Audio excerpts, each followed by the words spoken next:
Does the story of the Fitzgerald, being that you're personally connected to it as you are, does it return every November, or do you carry it with you all the time?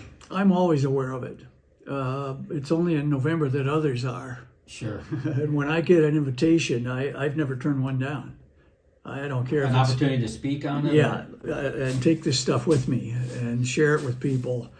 I've got a towel here from the Fitz. Are you serious? Can I see that? Wow. Look at that. Now, Edmund I have to Fitzgerald. tell you how that found its way into my laundry bag on my last day aboard. I have no idea. We were constantly losing these every cruise when we had passengers, guests. These would leave the boat with them. So, but it was almost considered it's okay. Has there anyone ever offered to purchase that from you? Like, hey, I want to buy that. No, Not that you're going to sell it or want to sell it. I No. get that. no one has. I'm just curious. Yeah. Curious. That is really super interesting. Here's another interesting piece of trivia. There's a country called the New Jason Islands off the coast of South America. They printed currency in honor of the Fitzgerald. I did not Isn't that know amazing? that. Look at the back. There's the ship on the back. 50, this denomination is 50 called Australis, and it's part of the Falkland Islands. Really? Look at that. When did they do that? Several years after. They did a series. They It did. says 2012 on there. Yeah, there you go. Okay. Wow, They that's did really a series interesting. of denominations honoring tragedies.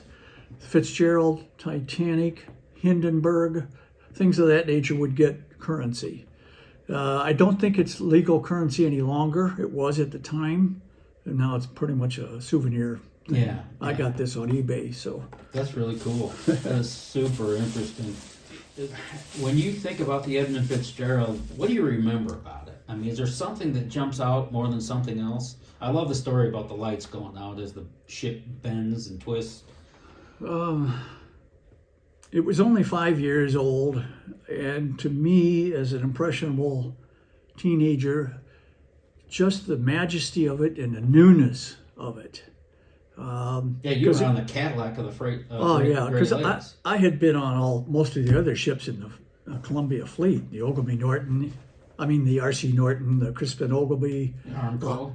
Armco, Reserve, Holloway, and all of them were older vessels, and so that was what I was accustomed to. And then to be on the Fitzgerald, everything seemed to shine. It just gleamed, and I thought, boy, I felt guilty making anything dirty, you know. Sure. Down in the engine room, again, the harmony of noises and everything humming and turning and doing its job, and you could see the pride in the crew.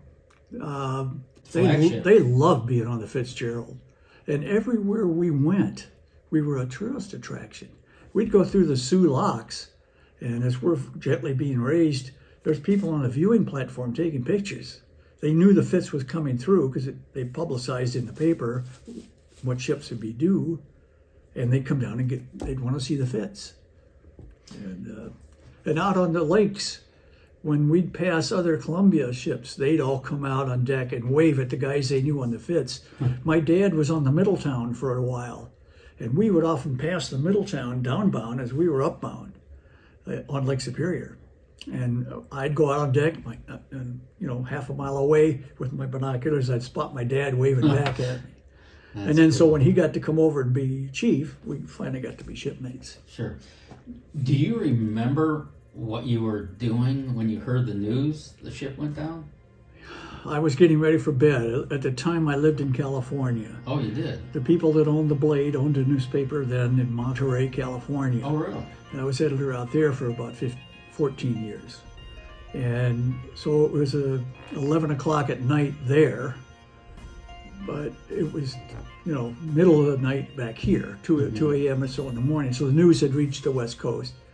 And the 11 o'clock news led with it. Air and sea search is continuing for possible survivors of the Edmund Fitzgerald, a 729-foot ore carrier, which apparently broke apart and sunk last night on Lake Superior. The ship and its 29-man crew vanished in a storm with 80 mile an hour. And I'm hearing this in the background. There's a Great Lakes ship is feared lost on Lake Superior. And I'm thinking to myself, I hate to think this, but I think it's the Fitz. And before I even heard the name. Why is that? Because a lot of ships get off the lakes that late in the season. There's maybe not quite as much business at the end of the season, but the Fitzgerald was all about tonnage records.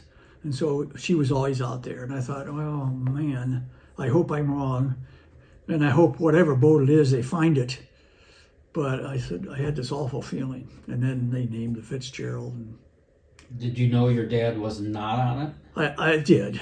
I knew he was elsewhere in the fleet, but I knew my uncle was. So I knew I'd lost my dad's brother. Yeah. You said earlier that you want to keep the memory alive about the Edmund Fitzgerald. It is, when you say the memory of the Fitz, do you mean the men, the 29 men? Yeah, the 29 men, because they were most of them from here. Lakers are a special breed, and you've been out there, you know what I mean.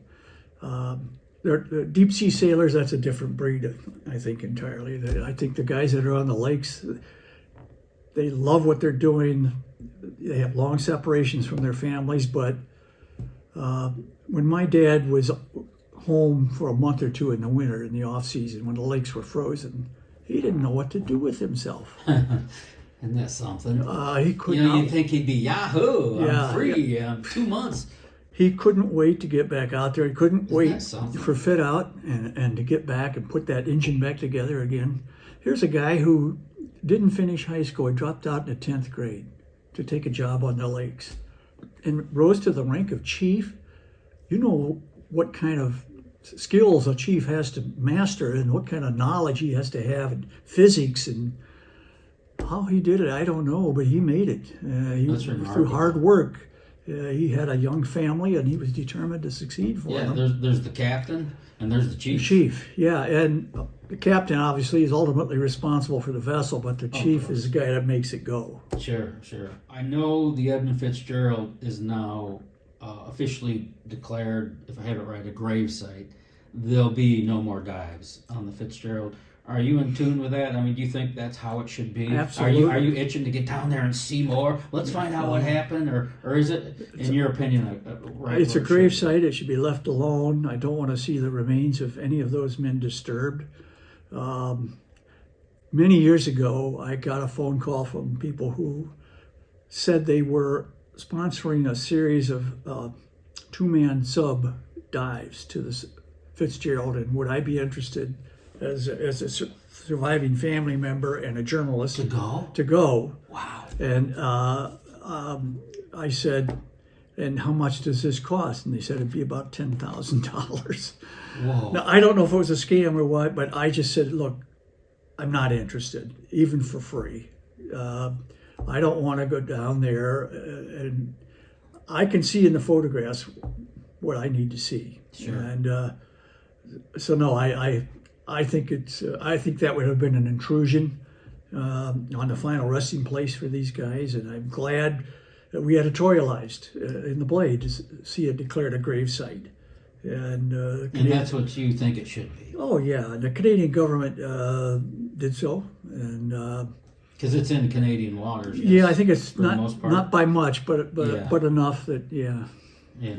Of course, they were trying to get to Whitefish Bay, and I think the lighthouse was out, and so they weren't even going to find the bay, even if they had encountered that problem.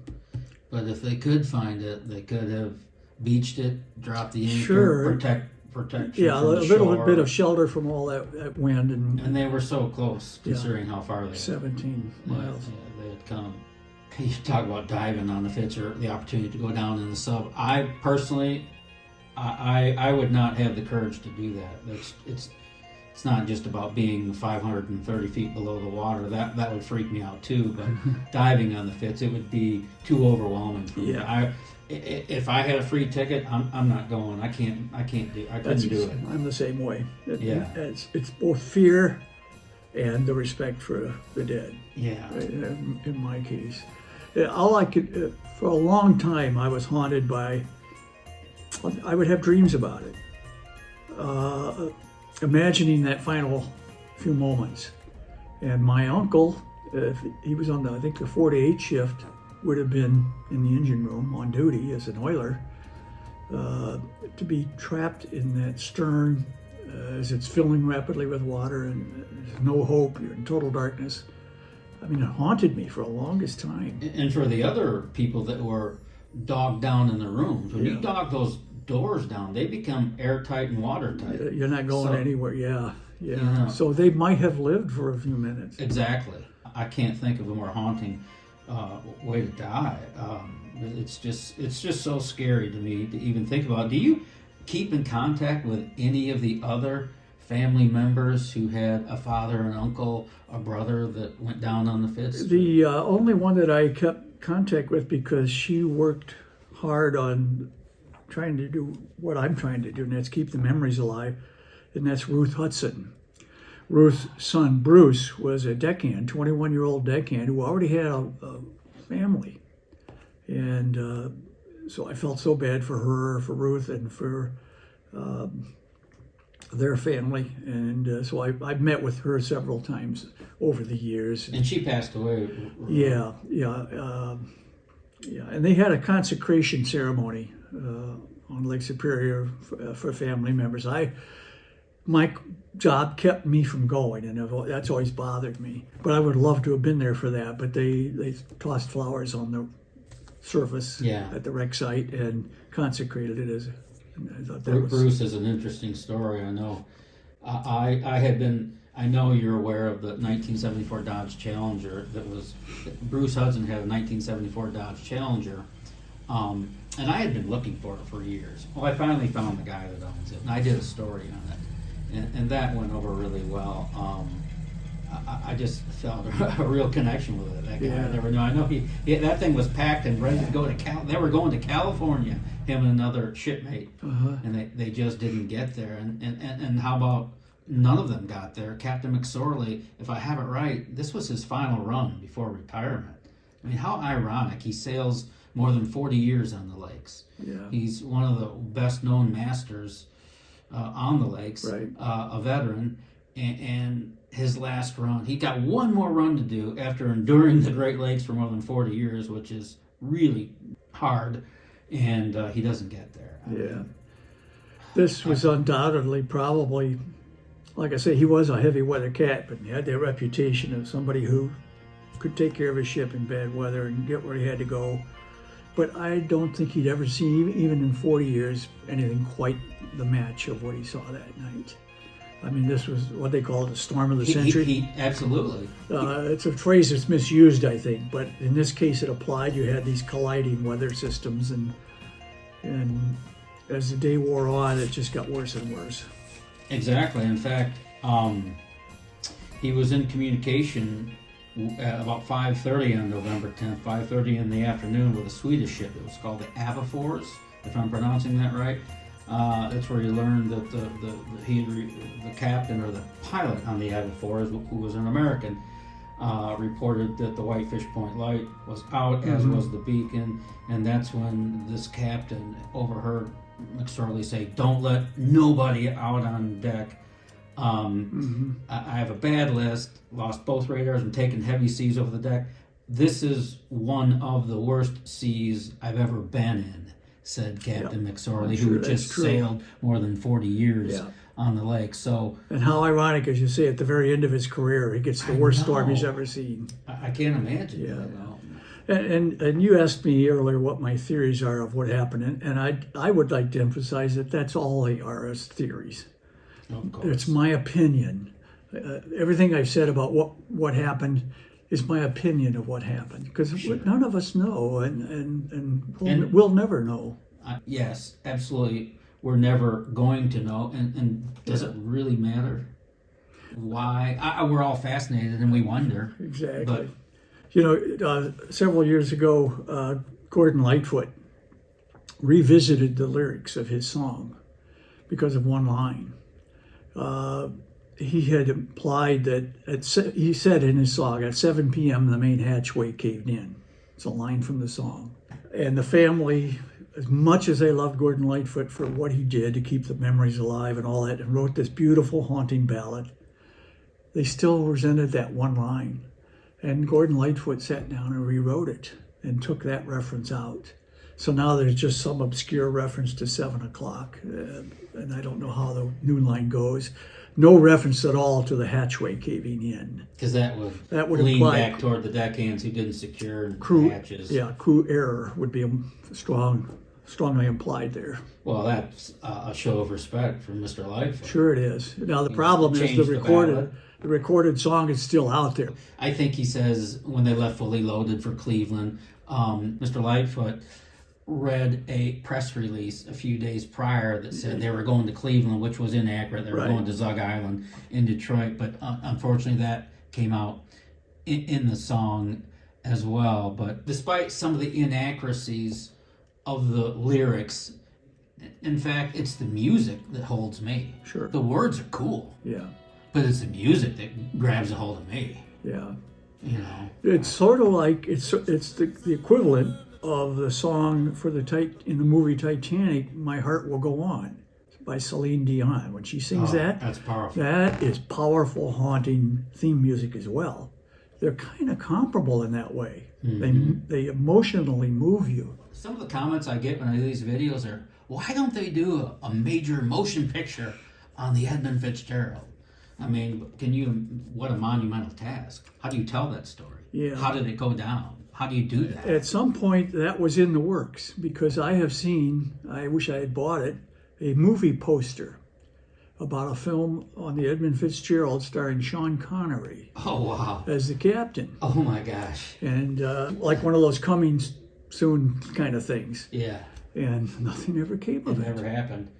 It might be one of those stories that's too hard to tell. Could be. You know, Yeah. that movie, The Titanic, came out, the newest one. I went right to the theater to see it. Yeah. If one came out on the Fitzgerald, I'll guarantee you I'm going to be in the front row. So I'll be there beside you. I want to see how they're coming out. It would be fascinating to see someone play it their way, however that way Be is. a great character study, because you only have 29 lives at stake. Whereas with Titanic, you had, 1,700 lives. And most of those stories never got told. But if you were doing a movie on the Fitzgerald, you could pretty much, with the crew interaction during the build-up to the fateful voyage, you could tell a lot of interesting stories. Absolutely could. You could take it in any direction you wanted. I mean, it's Hollywood, I guess you could say. You know what? Something I didn't know that I just learned this year. In fact, I just went out there. I think it's called the Calvary Cemetery in downtown Toledo. I did not know that Captain Ernest McSorley of the Fitzgerald, his memorial marker is there. I didn't know that here in Toledo. And his wife is buried there. Mm-hmm. And so I went, I didn't know that. So his wife, Nellie, was her name. Beautiful woman. They were a gorgeous couple, just absolutely gorgeous. But I went out there, I had to see it, and this is just a month ago. Yeah. I figured out they were there, and I ran out there, and I'm thinking, wow, she's buried here. And I was saying my prayers as I do, and I'm thinking, oh, wait a minute, he's not buried here. He's buried with the Edmund Fitzgerald. Yeah. I have Another Toledo connection. Yeah, my uncle Grant. I have another uncle, my dad's other brother, who took it upon himself to memorialize Grant in a cemetery in a town where we all grew up, a little town called Sycamore, Ohio, near Tiffin. Yep. And there's a cemetery there, Pleasant Ridge Cemetery, where there's the very same thing has been. There's a monument. Ralph Grant Walton. I didn't know that. Lost at sea, and the date of the accident. Yeah. Your uncle Ralph has a memorial out there. Yeah, and it's a part of the family plot. My dad is there now, and my mom. Half that cemetery is Walton. Oh my gosh. No kidding. I mean, there's hundreds of Waltons in that cemetery. All connected to you? Somehow? Well, somehow, if you look at the Sycamore phone book when I was a kid, you rip the W's out, there's nothing left. I mean, what you wouldn't give to sit down and have one more conversation with your uncle, just to talk to him. Oh, yeah. Yeah, I You think never about those never things? really got to talk to him about being a Fitzgerald crew member. Yeah, because why would you? It was just Yeah, it was a ship. because we would have stories to swap, you know, Sure. because I had done it, but yeah, so